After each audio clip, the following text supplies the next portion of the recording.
2029च्या विधानसभा निवडणुकीत बारामतीतून लढावं अशी लोकांची इच्छा। जय पवारांचं मोठं विधान। तर बारामतीत पुढची लढत पवार विरुद्ध पवार होण्याचे रोहित पवारांचे संकेत।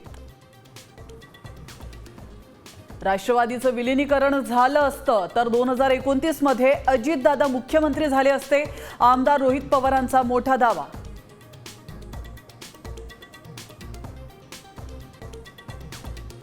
शिवाजी महाराजांना एकेरी बोलणारा गोविंद पानसरे कोण? त्याला भेटायला वर जायचंय का? आमदार संजय गायकवाडांची प्रकाशक प्रशांत आंबी यांना जीवे मारण्याची धमकी।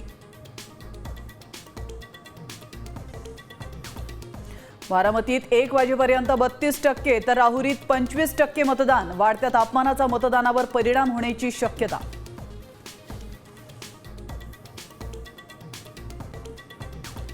पश्चिम बंगालमध्ये सकाळी 11 पर्यंत 41% तर तामिळनाडूत 38% मतदान। कमल हसन, विजय थलापती आणि रजनीकांत यांनीही बजावला मतदानाचा हक्क।